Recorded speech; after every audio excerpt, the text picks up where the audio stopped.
blood splattered across immaculate marble floors, usually sending nurses fleeing into the freezing Adirondack night. 32 professionals had quit in terror. None lasted longer than 6 days with the reclusive billionaire Cassius Ford. They were all fragile, easily intimidated, and hopelessly enchanted by his terrifying presence. Then came Penelope Ruston, carrying 280 pounds of pure Brooklyn grit and zero tolerance for billionaire temper tantrums. She walked into the monster's lair and refused to leave. Penelope Ruston was not easily intimidated. You couldn't be when you stood 5'4", weighed 280 pounds, and spent the last 6 years running the night shift in the trauma ward at Mount Sinai Hospital in Manhattan. She had wrestled combative patients high on synthetic drugs, stared down furious surgeons with god complexes, and functioned on 3 hours of sleep and stale vending machine coffee for days on end. She knew exactly what she was capable of, even if the world consistently looked at her thick waist and heavy thighs and assumed she was slow. But Penelope, penny to the few people she actually liked, was currently facing an entirely different kind of monster: medical debt. Her younger brother Liam had been diagnosed with an aggressive, atypical variant of ALS. The only treatment that offered any real hope was a highly experimental stem cell therapy trial at Johns Hopkins. The price tag was a staggering $400,000, and insurance refused to cover a dime. Penny had sold her car, emptied her meager 401k, and maxed out 5 credit cards. But she was still short. Desperation had a distinct metallic taste, and she swallowed it every single morning. That was why she was sitting in a plush, mahogany-paneled office in the headquarters of Caldwell Elite Care, a hyper-exclusive private nursing agency in Manhattan that catered solely to the ultra-wealthy. "The client is incredibly demanding, Ms. Ruston," said Winston Gable, the impeccably dressed estate manager who had come down to the city specifically to interview her. He had a pinched, aristocratic face and a gaze that kept discreetly sliding over Penny's broad shoulders and the strain of her sensible navy blue cardigan. "We require someone with utmost discretion, physical stamina, and an unwavering obedience to protocol. The last nurse lasted 4 days." "I did a 5-year stint in an inner-city ER, Mr. Gable," Penny replied, her voice smooth and devoid of the nervous flutter he'd likely expected. She crossed her thick legs, adjusting her skirt with practiced dignity. "I've had patients throw bedpans at my head and threaten my life over a turkey sandwich. I don't scare. What is the diagnosis?" Gable cleared his throat, looking uncomfortable. "Mr. Cassius Ford suffers from a severe, highly sensitive hematological condition, a unique variation of porphyria mixed with rapid-onset anemia and behavioral volatility. He requires absolute darkness, severe photosensitivity, and he requires his intravenous nutrition administered at exactly midnight and 3 in the morning. No exceptions. Night shift, fine. Aggressive tendencies? I'm CPR, BLS, and crisis intervention certified. What's the pay?" Gable paused, leaning forward. $50,000 per week. Penny's heart slammed against her ribs, but her face remained a mask of polite indifference. $50,000 a week. In 2 months, Liam's treatment would be paid in full. She could practically hear the universe screaming that this was a trap, that no legal nursing job paid 200 grand a month. But she didn't care. "I can start tonight," she said. By 10 o'clock that evening, Penny found herself driving a rented sedan up the winding, treacherous roads of the Hudson Valley. A torrential downpour hammered against the windshield, the wipers struggling to keep up. Deep in the secluded, heavily forested hills of the Adirondacks, Cold Spring Manor loomed like a nightmare carved from black stone. The estate was massive, a sprawling Gothic mansion surrounded by a 10-foot wrought-iron fence. When she arrived, Gable was waiting in the grand foyer. The interior of the house was freezing, the air heavy with the scent of old dust, beeswax, and copper. There were no bright lights, only dim, yellow-bulbed sconces that cast long, distorted shadows against the silk-paneled walls. "Welcome to Cold Spring, Ms. Ruston," Gable said, taking her wet coat. He looked at her sturdy frame, his lips pursing slightly. "I must warn you again. Mr. Ford is difficult. He does not tolerate failure, and he certainly does not tolerate defiance. Point me to the medical supply room, Winston," Penny sighed, adjusting the collar of her custom-ordered scrubs. They were tight across her chest and hips. Nursing uniforms were rarely designed for women of her size, but she had learned to move comfortably in them. Gable led her to a state-of-the-art medical suite, hidden behind a heavy oak door on the 2nd floor. "Here are the rules, Ms. Ruston. Listen carefully. Rule number 1, no sunlight or bright artificial light in his chambers, ever. Rule number 2, never look him directly in the eyes for more than 3 seconds. Rule number 3, you bring his nutrition bags exactly on time. You pour them into the silver chalice on his nightstand. You do not ask questions about the nutrition. Do we understand each other?" Penny opened the heavy medical refrigerator. Inside, perfectly arranged, were dozens of unmarked, thick plastic IV bags. She pulled one out. The liquid inside was dark, viscous, and a deep crimson red. She tapped the bag, reading the consistency. "Oh, negative human blood. Clinical vampirism," Penny muttered under her breath, or Renfield syndrome. It wasn't entirely unheard of in extreme psychiatric cases, though it was incredibly rare. A billionaire suffering from severe delusions, porphyria, and a blood fetish. It explained the darkness, the aggression, and the exorbitant salary. "Excuse me?" Gable asked. "Nothing," Penny said, placing the bag on a steel tray. "Midnight is in 10 minutes. I'll take it from here." Gable looked at her with a mixture of pity and relief. "Godspeed, Ms. Ruston. His quarters are at the end of the West Wing hall. Knock once. Do not wait for an answer." The West Wing was completely devoid of light, save for a few dim, red emergency bulbs running along the baseboards. The temperature dropped at least 10 degrees as Penny walked down the corridor, her rubber-soled clogs squeaking softly against the hardwood floor. She carried the silver tray, holding the blood bag, a pair of surgical scissors, and a sterile silver chalice. Her heavy footsteps echoed in the vast, silent space. She wasn't quiet. She had never been a small, delicate thing that moved like a ghost. She was solid, grounded, and unapologetic, taking up space. She reached the massive double doors at the end of the hall. Taking a deep breath, she knocked once. A heavy, booming thud. She didn't wait. She pushed the heavy brass handles and walked in. The master suite was cavernous, shrouded in absolute darkness. Heavy velvet curtains were drawn tight over floor-to-ceiling windows. The only illumination came from the faint moonlight bleeding through a tiny crack in the drapes. "Mr. Ford," Penny called out, her voice calm and authoritative. "It's midnight. Time for your nutrition." Silence. Penny walked toward the massive four-poster bed, squinting in the dark. Suddenly, a violent crash shattered the quiet. A heavy, priceless antique vase smashed against the wall, mere inches from her head, showering her shoulders with porcelain shards. Most women would have screamed. Chloe Adams, the nurse before Penny, had dropped the tray, wet herself, and run screaming into the woods, never to return. Penny didn't even flinch. She slowly blinked, dusted a piece of porcelain off her broad shoulder, and let out a long, deeply exhausted sigh. "That was incredibly childish," she said into the darkness, setting the tray down on a marble table. A low, vibrating growl echoed from the corner of the room. A figure stepped out of the shadows. Cassius Ford was devastatingly beautiful and completely terrifying. He stood over 6'3", broad-shouldered and lean, dressed in a loose black silk shirt that hung open to reveal a pale, heavily scarred chest. His cheekbones were sharp enough to cut glass, his hair a mess of raven waves, and his eyes were a glowing, unnatural crimson red. He moved with a speed that defied human physics. In a fraction of a second, he crossed the room and pinned Penny against the heavy oak table, his hands, freezing cold and possessing the strength of industrial steel vices, clamped onto her shoulders. He leaned in, his face inches from hers. He radiated absolute, predatory malice. "You are new," he whispered, his voice a dark, velvety threat that made the air vibrate. "You are not like the fragile little birds they usually send me."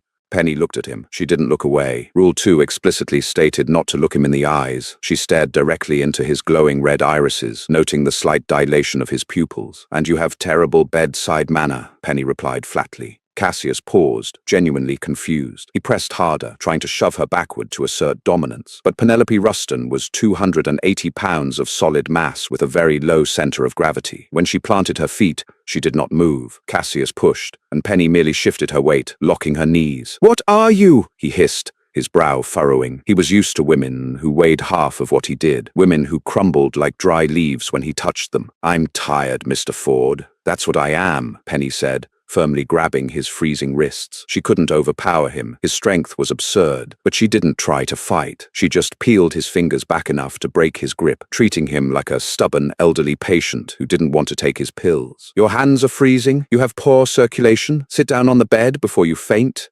Cassius stared at her, utterly bewildered. The sheer audacity of this mortal woman was short-circuiting his ancient brain. He was the vampire king of the eastern seaboard, a 400-year-old apex predator, currently in hiding after a brutal coup by a rival coven. He was recovering from a near-fatal dose of liquid silver that had severely weakened his powers and left him reliant on bagged human blood. He was a monster. He was fear incarnate.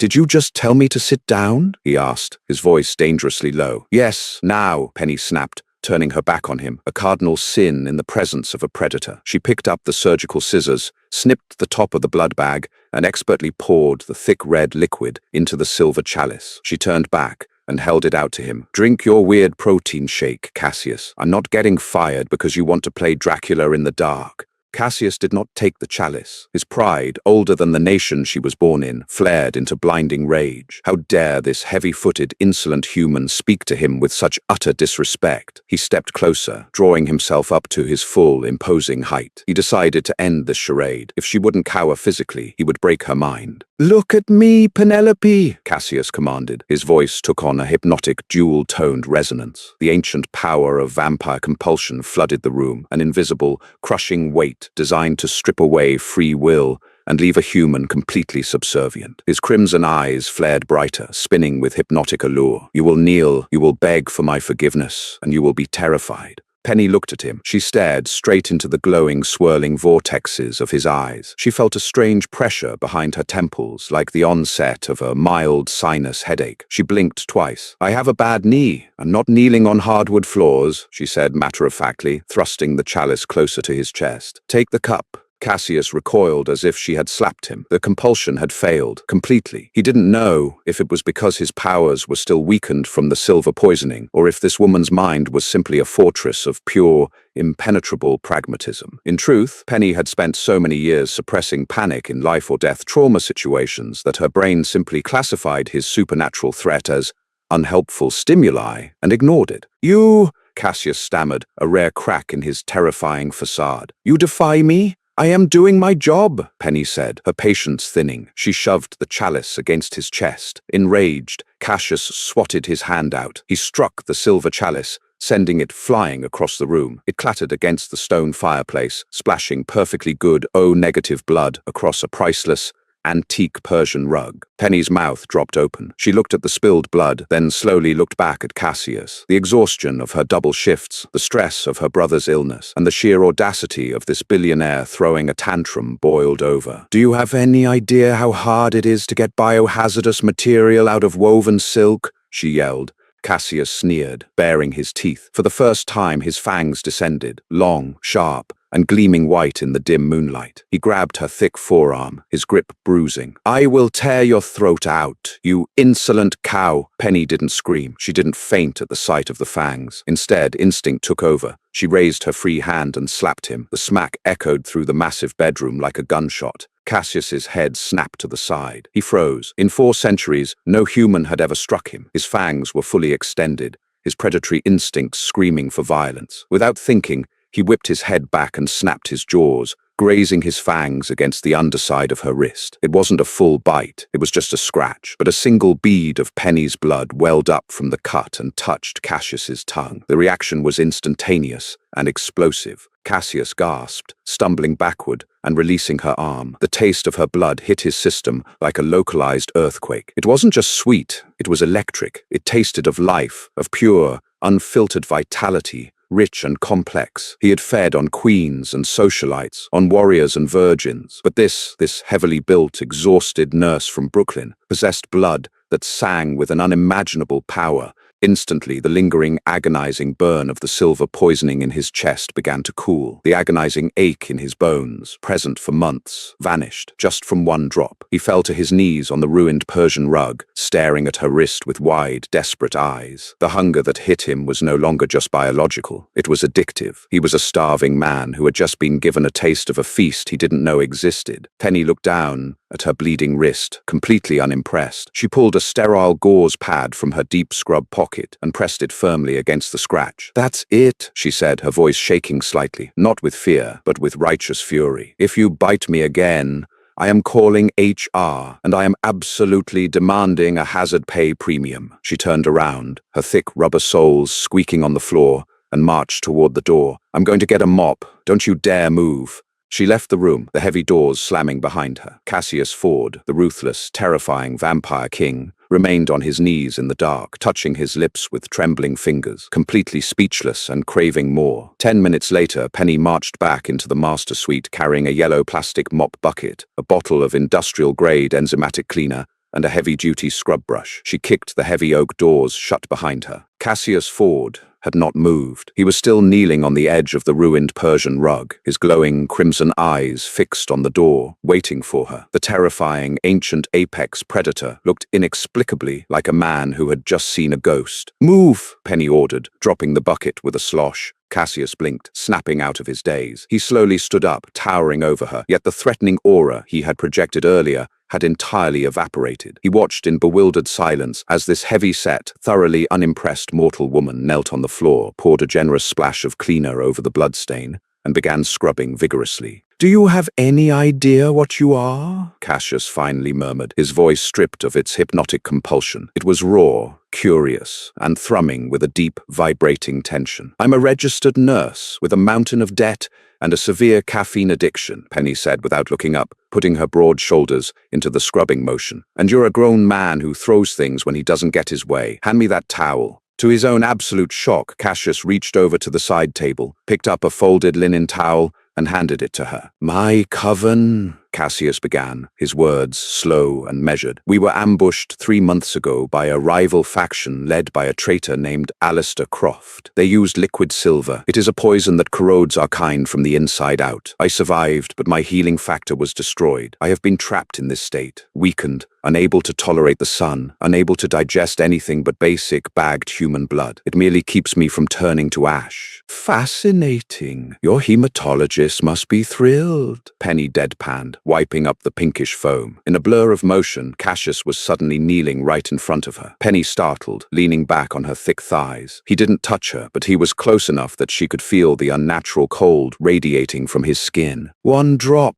Cassius whispered, his gaze dropping to the white gauze on her wrist. "One drop of your blood, Penelope, and the pain in my chest stopped. My cellular regeneration sparked. You are not a standard human. Your blood is a catalyst, a source of pure, unadulterated vitality. I need it." Penny stopped wiping the floor. She looked at his pale, perfectly sculpted face, seeing the desperate edge beneath his aristocratic features. She thought of Liam. She thought of the $400,000 required for the Hopkins trial. She thought of the eviction notices piling up on her kitchen counter in Brooklyn. A slow, deeply pragmatic realization dawned on her. She held all the cards. "You want my blood?" Penny asked, her voice dropping its annoyed edge, replaced by the cool, calculating tone of a woman who negotiated with hospital administrators for a living. "I will pay you double your salary," Cassius offered eagerly, his fangs retracting as he leaned in. "Whatever Winston promised you, I will double it. Just let me drink." "No," Penny said flatly. Cassius froze, his eyes narrowing. "No? I don't care about a weekly salary, Mr. Ford. I need a lump sum. Tomorrow morning, you're going to have Winston wire $450,000 to the Johns Hopkins Experimental Neurology Department under the name Liam Ruston. You will cover his housing, his transport, and a full-time care team." Cassius stared at her. $500,000 for a few pints of blood? "For my blood," Penny corrected, tapping her chest. "The magical, catalytic blood that you just said you desperately need to cure your fancy silver poisoning. That's my price. And if I refuse, if I simply take it by force?" The threat was there, an ancient instinct flaring up.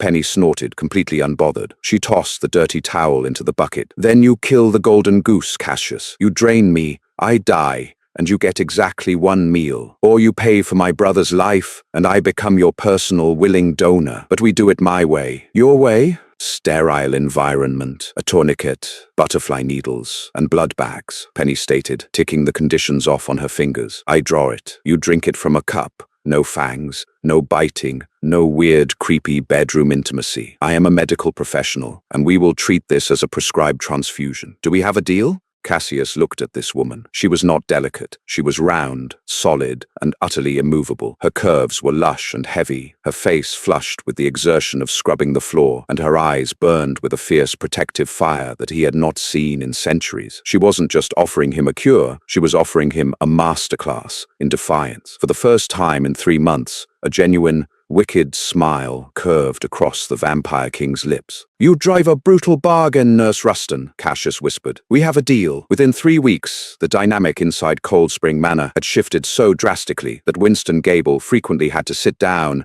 and massage his temples to prevent a migraine. The first massive change was that the $400,000 wire transfer had cleared in 12 hours. Liam was safely admitted to the Hopkins trial, his voice thick with tears of gratitude when he called Penny from his new, state-of-the-art suite. With that crushing weight lifted from her shoulders, Penny thrived. The second change was Cassius. The medical draws happened twice a week. Penny would set up a sterile station in the medical suite, tap a vein in her plump, soft arm, and draw exactly 1 pint of blood. Cassius would sit across from her, his crimson eyes tracking the dark red liquid flowing through the plastic tubing with a predatory hunger he barely kept in check. But it was working. The transformation was miraculous. The sickly pallor of his skin was replaced by a healthy, luminous glow. The veins around his eyes stopped protruding. His unnatural chill faded, replaced by the faint, comforting warmth of a living creature. More surprisingly, he stopped hiding in the dark. One Tuesday afternoon, Penny was in the massive estate kitchen. She was off duty until midnight, wearing comfortable gray sweatpants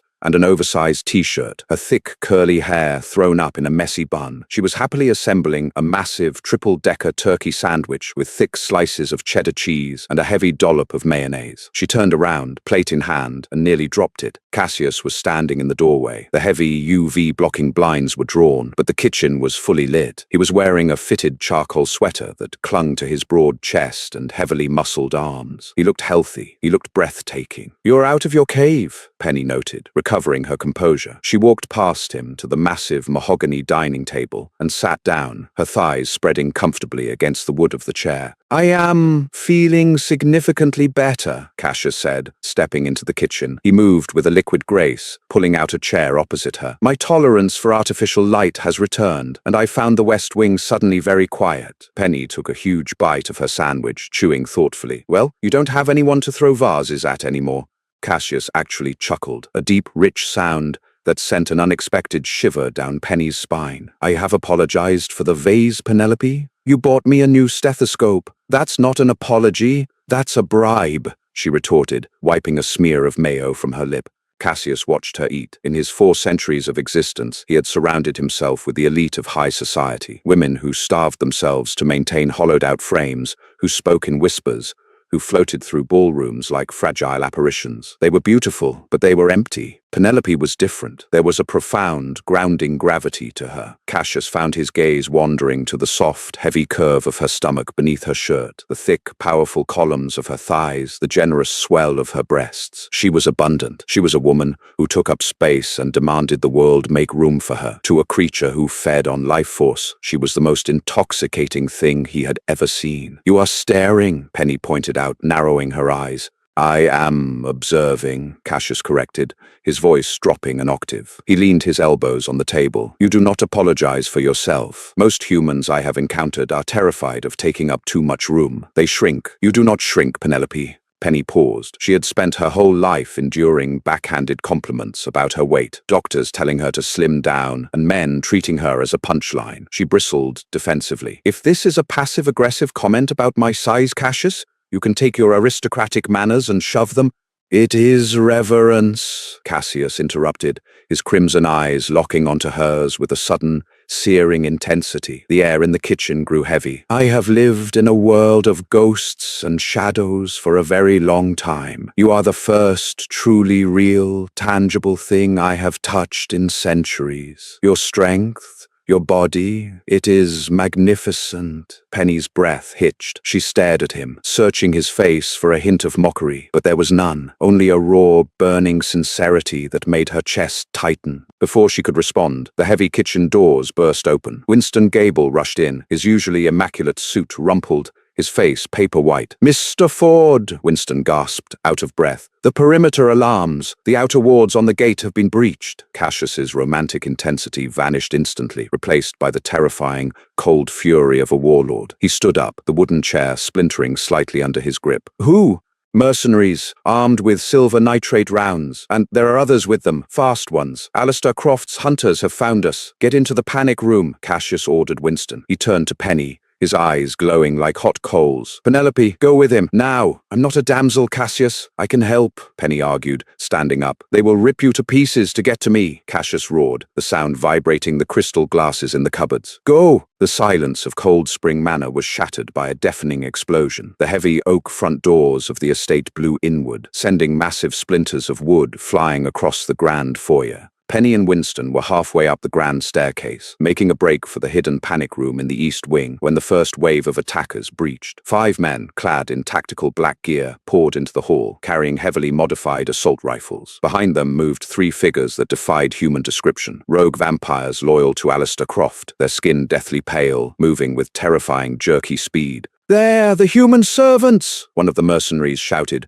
raising his rifle. "Get down!" Penny shoved Winston hard, sending the frail estate manager tumbling onto the carpeted landing just as a hail of gunfire chewed through the marble balustrade where they had been standing seconds before. Before the gunmen could adjust their aim, a shadow detached itself from the ceiling. Cassius hit the floor like a meteor. He didn't use weapons. He didn't need them. Fully restored by weeks of Penny's blood, the Vampire King unleashed 400 years of repressed, brutal fury. He moved faster than the human eye could track. He caught the first mercenary by the throat, snapping his neck with a sickening crunch, and hurled the body into 2 others like a bowling ball. Penny crouched behind the staircase, her heart hammering against her ribs, watching in horrified awe. This was the monster Winston had warned her about. Cassius was a blur of violence, his claws extended, tearing through tactical armor as if it were wet tissue paper. "Winston, are you hit?" Penny demanded, going into automatic triage mode. Winston was clutching his thigh, blood seeping through his grey trousers. "A graze,"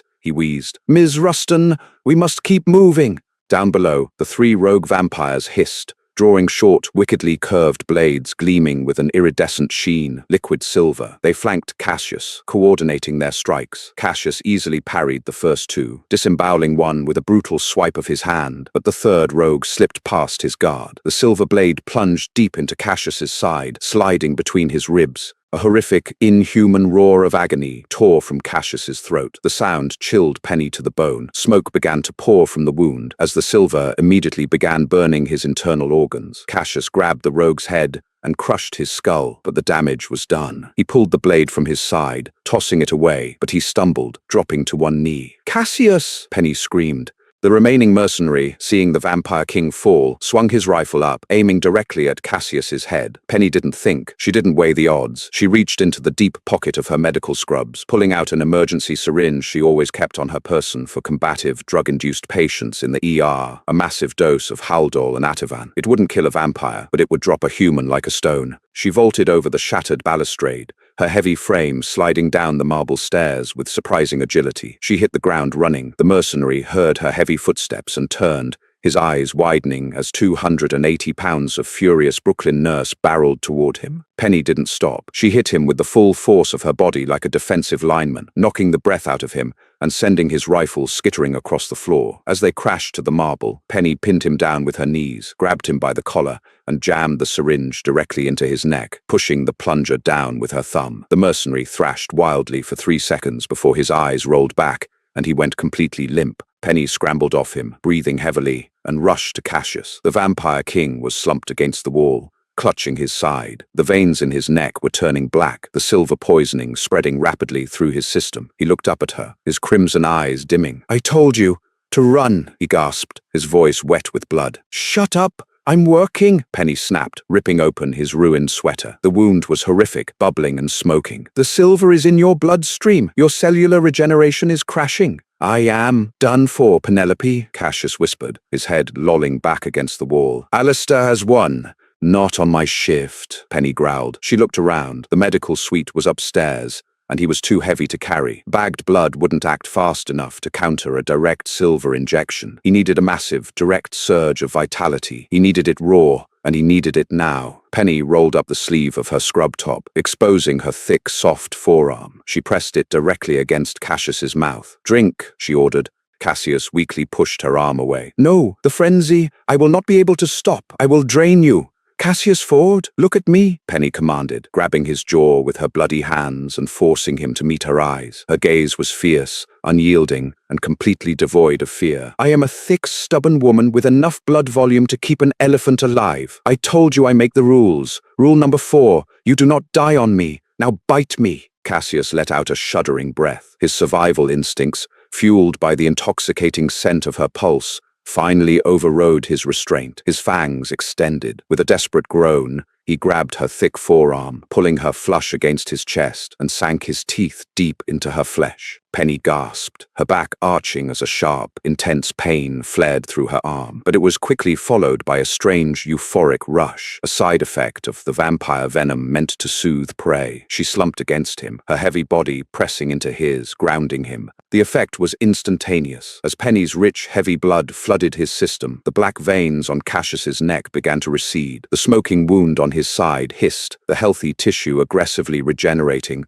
and pushing the microscopic silver particles out of his body. Cassius drank deeply, his hands moving from her arm to grip the thick, soft curves of her hips, anchoring himself to her as if she were the only real thing in a crumbling universe. He felt her heartbeat, steady and strong like a war drum, sinking with his own dead heart, forcing it to beat again. He pulled back, gasping for air, his eyes blazing with a renewed, terrifying light. The wound on his side had completely closed. He looked down at Penny, who was pale and sweating but still conscious, leaning heavily against his chest. "Are we good?" Penny mumbled, feeling slightly lightheaded, reaching into her pocket to pull out a gauze pad to press against the bite marks. Cassius looked at this incredible woman. She had broken his rules, challenged his authority, demanded $500,000, and had just body-slammed a mercenary to save his life. Gently, effortlessly, Cassius scooped her up into his arms, cradling her solid weight against his chest, as if she weighed nothing at all. He looked down at her, a profound, unshakable devotion cementing in his ancient soul. "We are perfect," Cassius whispered, pressing a kiss to her sweaty forehead. "But Alistair Croft has just made a fatal mistake. He threatened what is mine." The panic room in the East Wing was not a dark, damp dungeon. It was a brightly lit, sterile bunker, equipped with reinforced steel walls, a bank of security monitors, and a fully stocked trauma bay. Cassius laid Penny gently on the examination table, his hands lingering on her waist,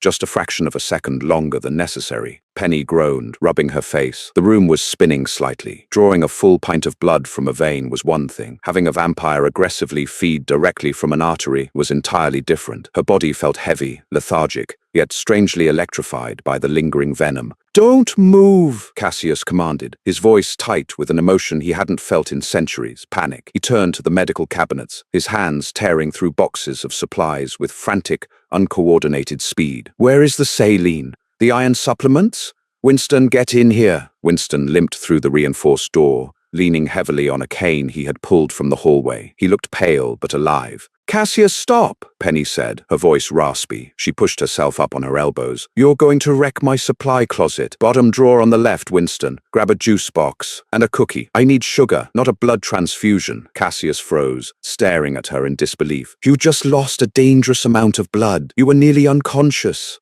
"I work 12-hour shifts on my feet without a bathroom break, Cassius. I've survived worse," Penny muttered, accepting a small carton of apple juice from Winston. She stabbed the tiny straw into the foil with practiced precision and took a long sip. The sugar hit her system, clearing the fog from her brain. She looked down at the thick gauze pad secured to her forearm, then looked up at the towering vampire. "So, Alistair Croft." Cassius's jaw clenched. The mention of the name brought the ancient predatory coldness back into his eyes. "He was my lieutenant, my second in command for over a century. When the modern world shifted, when humanity began tracking digital footprints and regulating the medical industry, I ordered our covens to adapt. We moved into the shadows. We invested in private medical corporations to secure our blood supply quietly. Alistair believed we were becoming domesticated. He wanted to return to the old ways, hunting in the streets, taking what we wanted.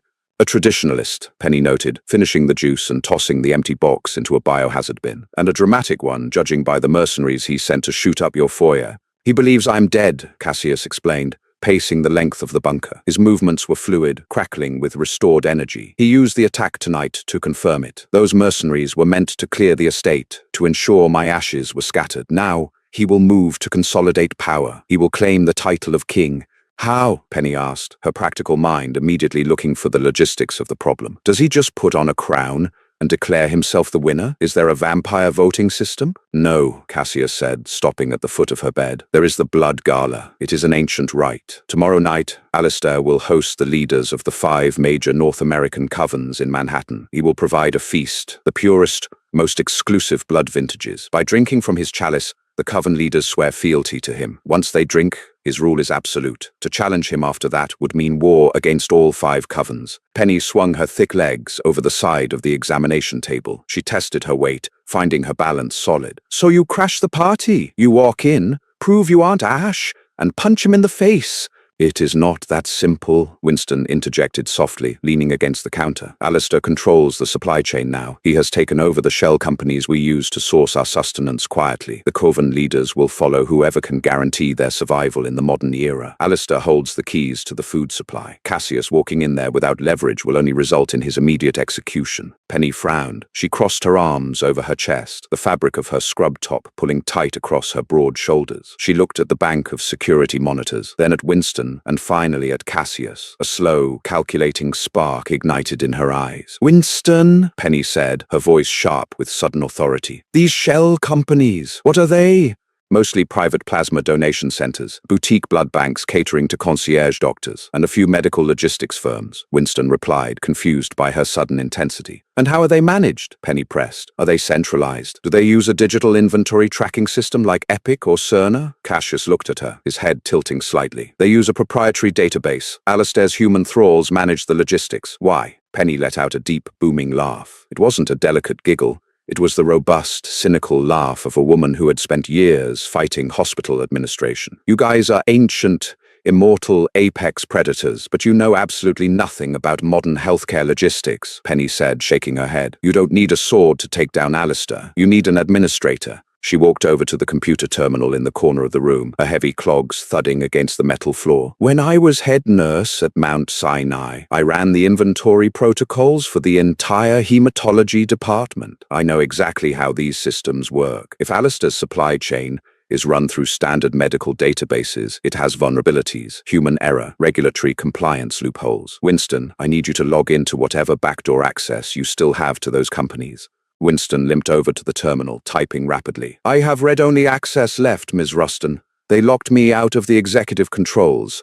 "I don't need executive controls. I just need the shipping manifests for tomorrow night," Penny said, leaning over his shoulder. She pointed a thick finger at the screen. "There, the Manhattan Gala. Look at the delivery route. They are sourcing the special vintage from a private blood bank in the Upper East Side. It's being transported via medical courier at 6 p.m. tomorrow." Cassius moved to stand beside her. The warmth radiating from her body was intoxicating, but he forced himself to focus on the screen. "What are you suggesting, Penelope?" "I'm suggesting we ruin his catering," Penny said, a wicked smile spreading across her face. "Alistair wants to prove he can feed the 5 covens. We're going to ensure that when they drink from his cup, they get a very rude awakening. I need access to the estate's chemical supply, and I need a dress. If we're crashing a gala, I refuse to do it in bloody scrubs." Cassius stared at the heavy-set, commanding woman beside him. She was not a warrior in the traditional sense. She wielded no magic, possessed no supernatural speed. Yet as she stood there, orchestrating the downfall of a 400-year-old vampire coup, using delivery manifests and medical sabotage, Cassius realized he had never seen a more terrifying, magnificent creature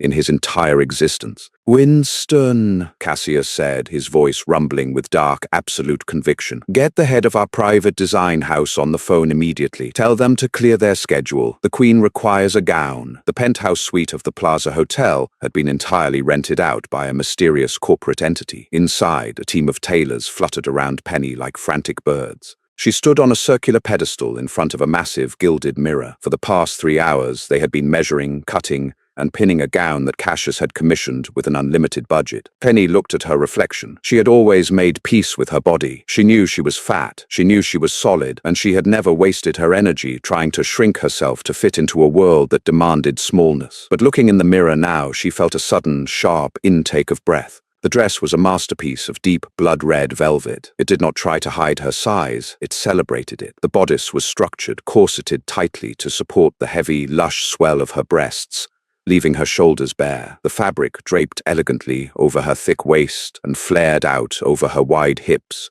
creating a dramatic, sweeping silhouette that pooled like liquid fire around her feet. The color was identical to the crimson of Cassius's eyes. She looked like royalty. She looked dangerous. The heavy mahogany doors of the suite clicked open, and Cassius stepped inside. The tailors instantly stepped back, intimidated by the sheer imposing presence of the billionaire. He was dressed in a bespoke midnight black tuxedo, a subtle dark red pocket square the only flash of color. Cassius stopped dead in his tracks. His crimson eyes swept over Penny, and the ancient, terrifying vampire king looked genuinely struck dumb. He crossed the room slowly, waving a hand to dismiss the tailors. They scrambled out of the room, closing the doors quietly behind them. "You," Cassius murmured, stopping at the edge of the pedestal. He looked up at her, his gaze burning with a heat that made Penny's skin flush. "You are a revelation. It's a good dress," Penny said, trying to maintain her practical demeanor, though her heart was pounding a frantic rhythm against her ribs. "It is not the dress," Cassius replied softly. He reached up, his cool, strong hands wrapping around her thick waist. He didn't hesitate. He didn't try to span it with his hands as if she were fragile. He gripped her firmly, pulling her to the edge of the pedestal so she was looking down at him. "It is the woman wearing it. You carry power, Penelope. You wear it like armor." He leaned in, pressing a soft, lingering kiss to the bare skin of her shoulder. A shiver racked Penny's spine. For a moment, the war, the impending gala, and the danger faded away, leaving only the magnetic pull between them. "Cassius," Penny whispered, her voice breathless. "Tonight, you stay close to me," he commanded, looking up into her eyes. "You execute your sabotage, and then you stay behind me. I will not let Alistair or anyone else touch you. Do you understand? "I can take care of myself," Penny reminded him, though she didn't pull away from his grip. "I know," Cassius smiled, a predatory gleam returning to his eyes. "That is precisely what makes you so intoxicating. Come, let us go ruin a king."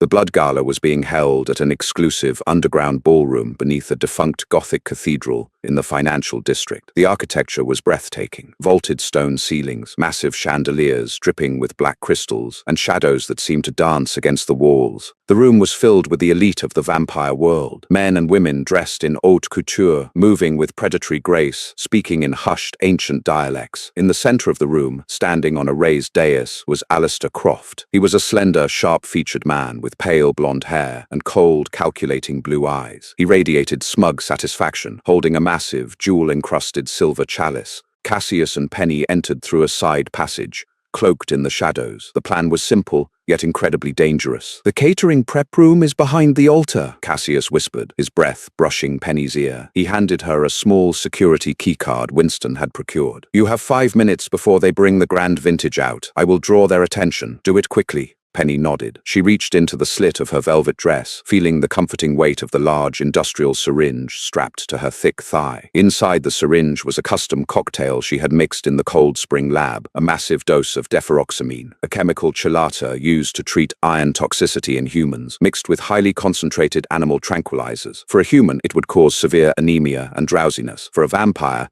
who relied entirely on the rapid synthesis of iron in fresh blood to maintain their power, it would be crippling. She slipped away from Cassius, moving with surprising stealth for a woman of her size. Her soft-soled heels made no sound against the stone floor. She bypassed 2 guards entirely, slipping through a heavy velvet curtain into the prep room. The room was cold, lined with steel medical refrigerators. On a central table sat a massive, ornate crystal decanter filled with thick, dark blood. This was the grand vintage, the blood of a rare super donor reserved specifically for the Coven leaders to seal their oath to Alistair. Penny approached the table. She pulled the syringe from her thigh, removed the cap with her teeth, and plunged the thick needle into the rubber stopper of the decanter's base. She pushed the plunger down, injecting the entire cocktail into the blood. She swirled the decanter gently, watching the clear liquid seamlessly mix with the crimson. "Hey, what are you doing in here?" Penny spun around. A vampire guard, dressed in a sleek black suit, stood in the doorway. His fangs were bared, his eyes flashing with anger. He lunged at her. Penny didn't scream. She grabbed a heavy, solid silver serving tray from the table and swung it with all of her 280 pounds of momentum. Clang! The edge of the heavy silver tray caught the vampire squarely in the jaw. The impact of the silver burned him instantly, and the sheer blunt force trauma sent him crashing backward into a stack of champagne flutes. He went down hard, knocked completely unconscious. Penny stepped over him, straightened her velvet dress, and walked out the door just as the ceremonial music began to play in the main ballroom. She emerged from the shadows just as Alistair Croft raised his hands, silencing the crowd. "Brothers and sisters of the night," Alistair's voice echoed through the cavernous space, smooth and dripping with arrogance. "For too long we have hidden. For too long we have allowed the weak to dictate our survival. Cassius Ford is ash on the wind. The old regime is dead. I offer you a new era. Drink with me and pledge your loyalty to the new king." Servants moved through the crowd, pouring the dark, spiked blood from the crystal decanter into the goblets of the 5 coven leaders. Alistair held his own chalice high. "To the new era!" Alistair cried, bringing the chalice to his lips. The coven leaders drank deep. Penny stood by the massive stone pillars at the edge of the room, her heart hammering, counting down the seconds in her head. 3, 2, 1. Alistair suddenly gasped. The silver chalice slipped from his fingers, clattering loudly against the stone floor. He gripped his throat, his blue eyes widening in absolute terror. Around the dais, the 5 coven leaders collapsed to their knees. They weren't dying, but they were completely paralyzed, gasping for air as the chemical collator rapidly stripped the iron from their systems, neutralizing their supernatural strength in seconds. "What? What is this?" Alistair choked, stumbling backward, his skin turning a sickly, ash-grey. He looked at his hands, which were trembling violently. His power was gone. He felt heavy, sluggish, mortal. "Poison! We have been poisoned!" Panic erupted in the ballroom. The elite vampires hissed, backing away from the dais, and then the heavy double doors at the back of the ballroom blew open with a concussive blast of sheer force. The room went dead silent. Cassius Ford stepped through the smoke and splintered wood. He did not look like a businessman tonight. He looked like the ancient warlord who had conquered the eastern seaboard. His eyes blazed with a terrifying, luminescent crimson. The dark aura radiating from him was so oppressive that the vampires in the room were physically forced to their knees. "Hello, Alistair," Cassius said, his voice a low, vibrating purr that echoed off the vaulted ceiling. "I hear you have been trying on my crown. I think it is time you give it back." Alistair stared at Cassius in sheer disbelief, his heavily compromised body refusing to obey his commands to run. You were injected with liquid silver. I saw the reports. You should be dead." "I found an excellent nurse," Cassius replied coldly, walking slowly down the center aisle. The crowd parted for him, terrified. Alistair's loyal guards, unaffected by the spiked blood, roared and charged at Cassius from the flanks. There were 6 of them, armed with silver blades. Cassius didn't even break his stride. He moved with a speed that blurred reality. He caught the wrist of the first guard, twisting it until the bone shattered, and drove the guard's own silver blade into his chest. He spun, catching the second by the throat, and hurling him across the room into a stone pillar with enough force to crack the masonry. It was a massacre, elegant and brutal. Within 30 seconds, all 6 guards were broken on the floor. Alistair, desperate and terrified, realized he could not fight Cassius. His eyes darted around the room, searching for an exit. That was when he saw her, standing by the pillars, wearing the deep red velvet gown that matched Cassius's eyes, was a human, the heavy-set woman who had slipped out of the catering room. With a burst of adrenaline fueled by pure panic, Alistair lunged toward Penny. He might be weakened by the chemicals, but he was still a vampire. He closed the distance in a second, grabbing Penny by her thick hair and yanking her backward against his chest. He pressed a wicked, jagged silver dagger against her throat. "Stop!" Alistair screamed, his voice cracking. Cassius froze instantly. The terrifying aura around him spiked, his fangs fully extending, a low, guttural growl ripping from his chest. "Let her go, Alistair. If you break her skin, I will spend the next century peeling yours off piece by piece." "She poisoned the blood," Alistair hissed, his grip tightening on Penny's hair. "I'll cut her throat right now. Back away, Cassius." Penny did not panic. She felt the cold edge of the silver blade pressing against her collarbone. She felt Alistair's chest heaving behind her. He was weak. His grip was trembling. The drugs were working. He just didn't realize how much leverage he had lost. "Hey, Alistair," Penny said calmly, her voice echoing in the silent room. "Shut up, human," he barked. "I just wanted to let you know," Penny continued, her tone conversational. "I work in the trauma ward.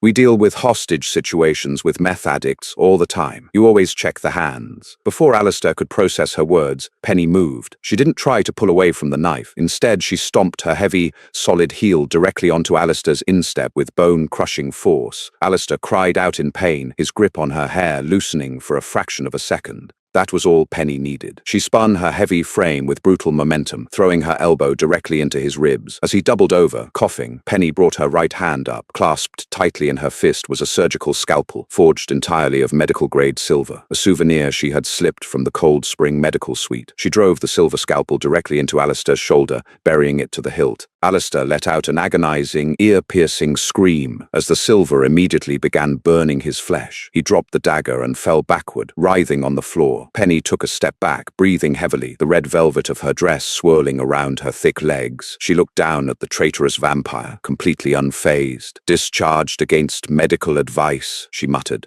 Cassius was there in a heartbeat. He didn't look at Alistair. His hands were on Penny, cupping her face, checking her throat for a cut. His glowing eyes scanned every inch of her. "I'm fine, Cassius," Penny said, catching his hands. "I'm perfectly fine." Cassius let out a breath he didn't need, the tension draining from his massive shoulders. He turned his attention to Alistair, who was still screaming on the floor. Cassius reached down, grabbing Alistair by the throat, and lifted him completely off the ground with one hand. Cassius looked out over the ballroom. The 5 Coven leaders were still on their knees, slowly recovering from the chemical block, watching in absolute terror. "Hear me!" Cassius's voice boomed, resonating with ancient, undisputed authority. "The coup is broken. The supply chains are mine. The throne is mine. Anyone who questions my rule will meet the same fate as this traitor. Do you understand?" The Coven leaders, coughing and trembling, bowed their heads in unison. "Yes, King Cassius."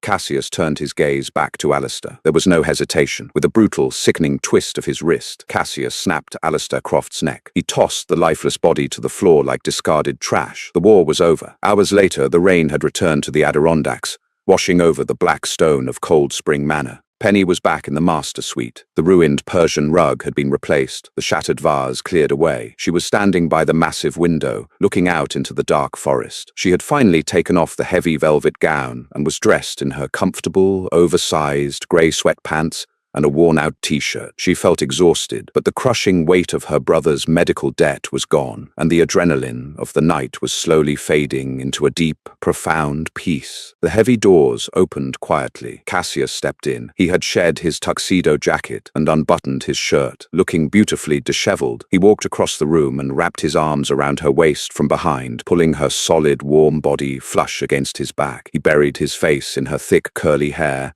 inhaling deeply. "The Covens have fallen in line," Cassius murmured against her neck. "Winston has secured the logistics companies. You have saved my empire, Penelope."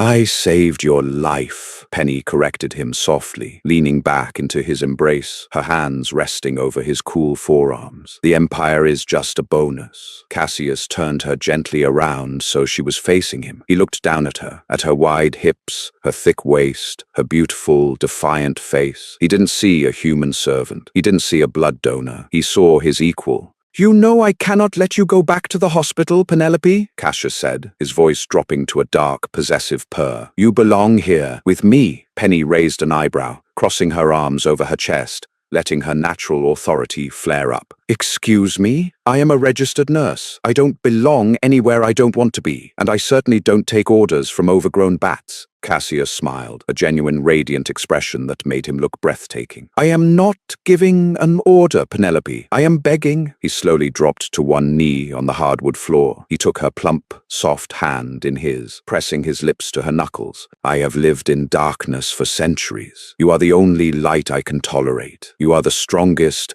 most magnificent creature I have ever encountered. Rule beside me, be my queen, dictate the logistics, command the Covens, and let me worship you for the rest of your natural life, and beyond if you ever choose to join me in eternity." Penny looked down at the terrifying vampire king kneeling at her feet. She thought about her cramped apartment in Brooklyn. She thought about the grueling double shifts, the disrespect, the endless struggle to survive in a world that constantly told her she was too big, too loud, too much. Here, in the dark, she was exactly enough. She was everything. Penny smiled, a slow, brilliant smile that reached her eyes. She tugged on his hand, forcing him to stand up. "I'll stay," Penny said softly, "but I have conditions. Winston gets a raise, Liam comes to visit whenever he wants, and I am entirely reorganizing your blood supply chain. The inventory system is a mess." Cassius laughed, sweeping her up into his arms, burying his face in the soft crook of her neck. "Whatever you desire, my queen, the world is yours."